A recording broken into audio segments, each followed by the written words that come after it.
Bonjour, chers frères et sœurs de l'Église de l'île Jésus. Nous sommes le mardi 15 septembre 2020 et dans le cadre de nos méditations quotidiennes sur le thème de l'assurance du salut, nous sommes rendus à la capsule numéro 6.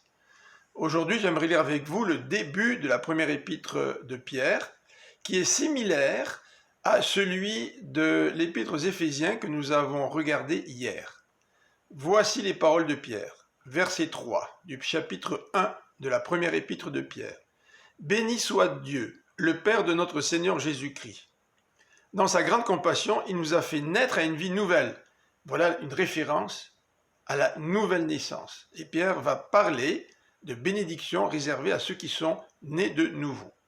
Il nous a fait naître à une vie nouvelle pour nous donner une espérance vivante par la résurrection de Jésus-Christ, car il a préparé pour nous un héritage qui ne peut ni se détruire, ni se corrompre, ni perdre sa beauté.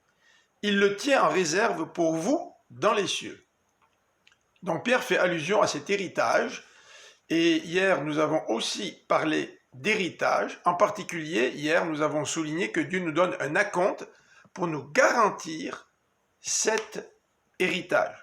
Et Pierre fait aussi intervenir cette notion d'héritage au début de son épître. Il a préparé pour nous un héritage.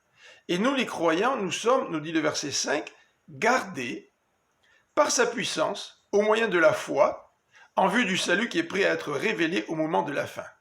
Le verset 5 comprend 3 éléments. Le premier, c'est que nous sommes gardés par la puissance de Dieu. Dieu est tout puissant. Ce n'est pas par notre propre puissance que nous pouvons nous garder pour obtenir cet héritage. Deuxième élément, nous sommes gardés au moyen de la foi. Et la traduction de la Bible du Semeur reflète bien ce que l'original exprime. C'est le moyen que Dieu utilise pour nous garder. Il utilise le moyen de la foi. Et la raison pour laquelle Dieu nous garde au moyen de la foi, c'est pour que nous ayons le salut. Le verset nous dit « en vue du salut » qui est prêt et qui est gardé en réserve. Alors les adversaires de la doctrine de l'assurance du salut soulignent que lorsque Dieu nous garde par sa puissance, par la foi, il s'agit d'une condition. C'est-à-dire que Dieu nous garde par sa puissance à condition que nous puissions continuer à exercer la foi. Seulement, comme je viens de le souligner, ce passage n'utilise pas les termes « à condition que » ou « si nous gardons la foi ». Mais le texte exprime réellement que l'outil, le moyen que Dieu utilise pour nous garder, c'est la foi. Nous sommes sauvés par la foi et Dieu va nous garder par sa puissance, par la foi qu'il a mis dans notre cœur lorsque il nous a transformés, il nous a fait naître de nouveau.